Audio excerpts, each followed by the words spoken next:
Sa beauté à petits pas comptait, elle passait sous une ombrelle à Chantilly. Sa robe d'organdi, son petit air Ah, c'est hardi, sympa ses ça, seins c'est bien. honoraient Tricentenaire des grandes écuries Mais du oui. domaine de Chantilly.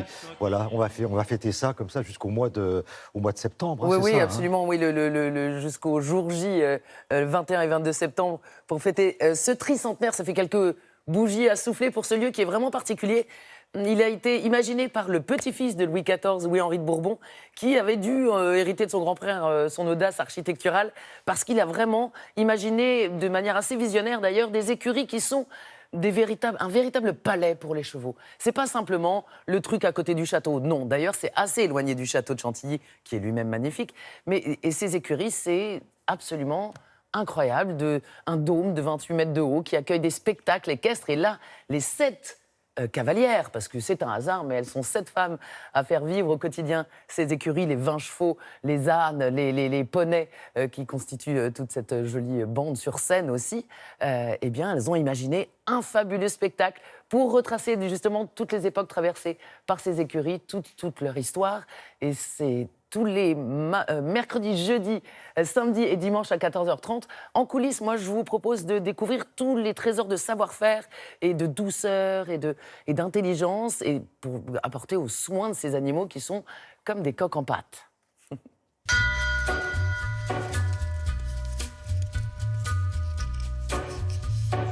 C'est vraiment un endroit qui vous porte, qui a une âme.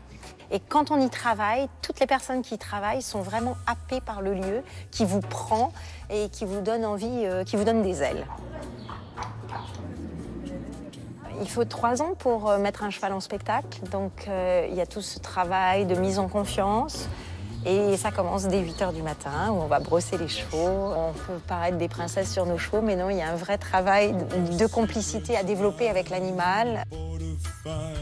Donc à chaque fois qu'il y a un nouveau cheval, on appelle le dentiste. Là, c'est Géraldine, qui aussi est un nouveau métier qui s'appelle beatfitter, qui va adapter le mors à la bouche du cheval, donc vraiment pour que ce soit très confortable pour lui.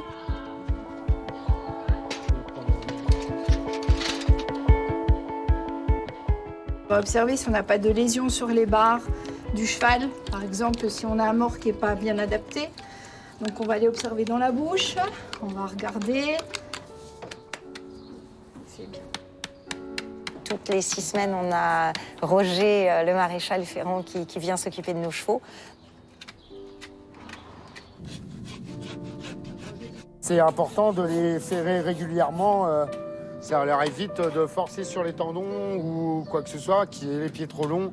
Ça force surtout sur les articulations et tout ça. C'est pour ça qu'on les fait vraiment régulièrement.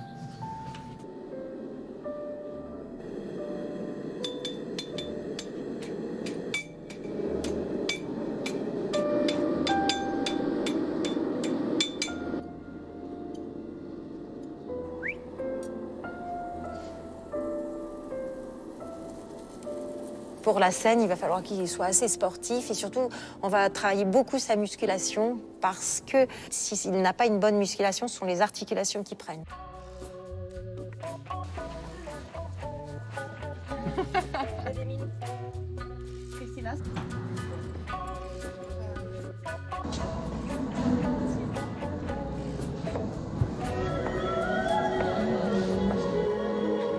Transmettre notre passion, c'est formidable de pouvoir transmettre ça et faire rêver les gens sous cette coupole. Voilà, ça c'est vraiment l'envie qu'on a.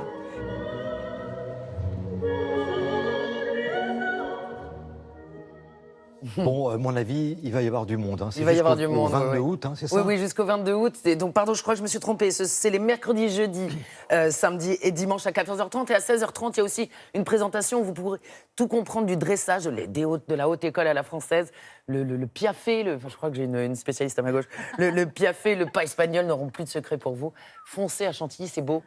Vous avez des spectacles son et lumière. Enfin, vous allez sur le site de Télématin et vous aurez tous les renseignements. Merci beaucoup, Anna.